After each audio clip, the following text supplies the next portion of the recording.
Tamora.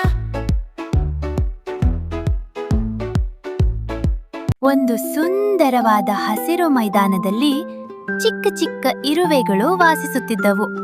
ಅವು ಯಾವಾಗಲೂ ಕಷ್ಟಪಟ್ಟು ಕೆಲಸ ಮಾಡುತ್ತಿರುತ್ತಿದ್ದವು. ಬೇಸಿಗೆ ಕಾಲ ಬಂದಾಗ ಅವು ಅಕ್ಕಿ ಕಾಳುಗಳು, ಬೀಜಗಳು ಮತ್ತು ಆಹಾರವನ್ನು ಸಂಗ್ರಹಿಸಿ ತಮ್ಮ ಗೂಡಿನಲ್ಲಿ ಇಡುತ್ತಿದ್ದರು. ಅದೇ ಸ್ಥಳದಲ್ಲಿ ಒಂದು ಮಿಡತೆ ಕೂಡ ಇತ್ತು. ಆ ಮಿಡತೆ ಬಹಳ ಖುಷಿಯಾಗಿ ಇರುತ್ತಿತ್ತು. ಅದು ಹಾಡುಗಳನ್ನು ಹಾಡುತ್ತಾ, ನೃತ್ಯ ಮಾಡುತ್ತಾ ದಿನವಿಡೀ ಸಂತೋಷವಾಗಿ ಕಾಲ ಕಳೆಯುತ್ತಿತ್ತು. ಇರುವೆಗಳು ಆಹಾರವನ್ನು ಹೊತ್ತುಕೊಂಡು ಹೋಗುತ್ತಿದ್ದಾಗ ಮಿಡತೆ ನಗುತ್ತಿತ್ತು. ಅಯ್ಯೋ ಇರುವೆಗಳೇ, ಇಷ್ಟು ಕಷ್ಟಪಟ್ಟು ಏಕೆ ಕೆಲಸ ಮಾಡುತ್ತೀರಾ? ಜೀವನವನ್ನು ಸಂತೋಷವಾಗಿ ಕಳೆಯಬೇಕು ಎಂದು ಹೇಳುತ್ತಿತ್ತು. ಆಗ ಇರುವೆಗಳ ನಾಯಕ ಮುಂದೆ ಬಂದು ಹೇಳಿದನು, ಸ್ನೇಹಿತನೇ, ಈಗ ಬೇಸಿಗೆ ಕಾಲ ಇದೆ, ಆದರೆ ಬೇಗನೆ ಚಳಿಗಾಲ ಬರುತ್ತದೆ. ಆಗ ಹೊರಗೆ ಆಹಾರ ಸಿಗುವುದಿಲ್ಲ. ಅದಕ್ಕಾಗಿ ನಾವು ಈಗಲೇ ಕಷ್ಟಪಟ್ಟು ಭವಿಷ್ಯಕ್ಕೆ ಸಿದ್ಧವಾಗುತ್ತಿದ್ದೇವೆ. ಆದರೆ ಮಿಡತೆ ಆ ಮಾತುಗಳನ್ನು ಗಮನಿಸಲಿಲ್ಲ. ಇನ್ನು ತುಂಬಾ ಸಮಯ ಇದೆ, ಈಗಲೇ ಏಕೆ ಕೆಲಸ ಮಾಡಬೇಕು ಎಂದು ನಗುತ್ತಾ ಮತ್ತೆ ಹಾಡಲು ಆರಂಭಿಸಿತು. ದಿನಗಳು ಕಳೆದವು. ಬೇಸಿಗೆ ಮುಗಿಯಿತು. ಚಳಿಗಾಲ ಬಂತು. ಮರಗಳು ಒಣಗಿದವು. ಹೊರಗೆಲ್ಲಿಯೂ ಆಹಾರ ಕಾಣಿಸಲಿಲ್ಲ. ಮಿಡತೆಗೆ ಬಹಳ ಹಸಿವಾಯಿತು. ನಂತರ ಚಳಿಗಾಲ ಆರಂಭವಾಯಿತು.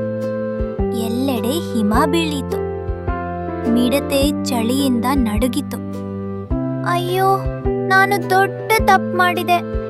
ಇರುವೆಗಳ ಮಾತು ಕೇಳಿದ್ದರೆ ಚೆನ್ನಾಗಿರುತ್ತಿತ್ತು ಎಂದು ಪಶ್ಚಾತ್ತಾಪ ಪಟ್ಟಿತು.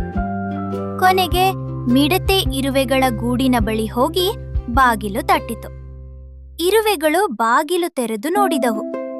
ಮಿಡತೆ ತಲೆಯನ್ನು ಬಾಗಿಸಿ ಹೇಳಿತು, ಸ್ನೇಹಿತರೆ, ನಾನು ತಪ್ಪು ಮಾಡಿದೆ.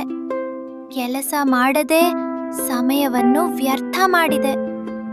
ಈಗ ನನಗೆ ತುಂಬಾ ಹಸಿವು ಮತ್ತು ಚಳಿ ಆಗುತ್ತಿದೆ. ದಯವಿಟ್ಟು ಸಹಾಯ ಮಾಡಿ. ಇರುವೆಗಳ ನಾಯಕ ಸ್ವಲ್ಪ ಯೋಚಿಸಿ ಹೇಳಿದನು, ನೀನು ನಿನ್ನ ತಪ್ಪನ್ನು ಅರಿತಿದ್ದೀಯ.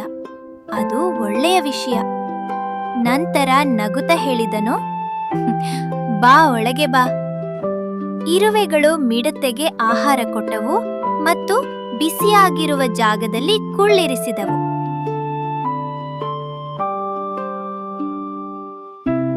ಮಿಡತೆ ತುಂಬಾ ಸಂತೋಷಪಟ್ಟಿತು. ಧನ್ಯವಾದಗಳು ಸ್ನೇಹಿತರೆ. ಇನ್ನು ಮುಂದೆ ನಾನು ಕೂಡ ಕಷ್ಟಪಟ್ಟು ಕೆಲಸ ಮಾಡುತ್ತೇನೆ ಎಂದು ಮಾತು ಕೊಟ್ಟಿತು. ನಂತರ ವಸಂತಕಾಲ ಬಂತು. ಮಿಡತೆ ಕೂಡ ಇರುವೆಗಳ ಜೊತೆ ಸೇರಿ ಕೆಲಸ ಮಾಡಿತು ಮತ್ತು ಸಂತೋಷವಾಗಿ ಬದುಕಿತು.